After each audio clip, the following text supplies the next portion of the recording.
TCU and Stanford. TCU finished second in the poll, and Stanford fourth. The question asked on Around the Horn was, which team had a better chance of beating Auburn? I think both teams have what it takes to beat Auburn, but I'm going to have to go with Stanford here. I know TCU finished undefeated and had a great season, but Stanford, they went up to Eugene, Oregon to play the Ducks. They led 21-3. Yeah, they ultimately lost the game, but they had a couple questionable calls go their way. Eugene's a very tough place to play on the road. Had that game been in Palo Alto this season, I think we had a Stanford versus Auburn game last night. I really feel like where that game, the location of that game, was the difference. And I think Stanford would match up well with Auburn. They have a great offensive line to shut down that front four of the Auburn Tigers. And Andrew Luck would have been able to pick apart a very weak secondary that Auburn has. Darren Thomas last night, not known for his throwing, threw for the second most yards this season. And he missed a lot of open wide receivers, and they didn't really open up, the vertical passing game too much. Harbaugh and Luck would have been able to throw the ball vertically deep down the field, and Luck does not miss too many throws. So I do think TCU does have a chance. I guess they're not going to play. I think TCU could beat Auburn, but I think Stanford has a better chance because, they had calls go their way against Oregon. Had that game been at Stanford, I think Stanford would have won. And I think they match up, with the strength of Auburn's front four, and I think Andrew Luck has what it takes to beat that Auburn secondary, to tear them up pretty good. I could see Luck throwing for 350 and 4 touchdowns in that game, easily. So I'll say Stanford could definitely beat the Auburn Tigers. Peterson decided that he's going to stay at Boise. He turned down the Stanford job. I think this is a good decision. Why leave a place like Boise for Stanford when at Boise you can win, almost every single game, every year, every single year. 11-1's probably the worst he's going to be any time at Boise. They're now moving to the Mountain West Conference, but he has a chance to play in a BCS game to win every game every single year. So why leave Boise? What he has going on there is something special. And I don't care who they're playing. Peterson is a great coach. Boise's a great football team. And I think they're just going to start getting better and better. And I think eventually something will open up for them. I think maybe in a couple years we can see them move to the Big 12, since the Big 12 only has 10 teams. Or maybe something else happens and they end up in the Pac-10 or something. But I like the move to stay at Boise. He's getting solid money there. He has no pressure. The fans love him. The school loves him.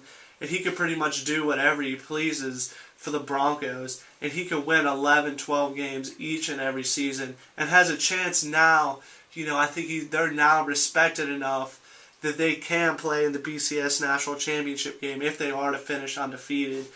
If they're one of 2 undefeated teams, I think Boise from now on would get in over a one-loss team. I'm not saying they should, but I think they've earned that respect, that they will have a chance. And I think they ultimately will play for a national title while Peterson is there. The Dolphins, hurry-up offense. I like the idea. I like hurry-up offenses. No huddle. Don't give the other team, any chance to, sub in and out. But I don't know with the Miami personnel. I don't know if they have the right personnel, to run the no huddle. I know as a Pittsburgh Steelers fan, the Steelers have the personnel to run no huddle. Ben's a good no huddle quarterback. They have big play wide receivers. I think you need to have a quarterback who's able to spread the ball out, a quarterback who's semi-mobile. He doesn't have to be as mobile as Ben, but someone that can run, someone that can roll out. And I think you need to have a good set of wide receivers. When I think of Miami, I think more of a running football team, a team that likes to pound the ball. And I really don't see, a hurry-up offense. I don't think they have the right personnel to run the hurry-up offense. Now, if they make some changes, maybe draft Cam Newton, maybe get a couple more wide receivers, then maybe there's a chance. But I think Miami's still more of a pro-style running the ball. And I don't know if that works with the no huddle. I think the no huddle has to be more spread it out, pass the ball, run some draws, some screens, and whatnot. Nick Fairley had a great game last night. I personally think he's going to be the number 1 pick in the draft. Is he comparable to Suh?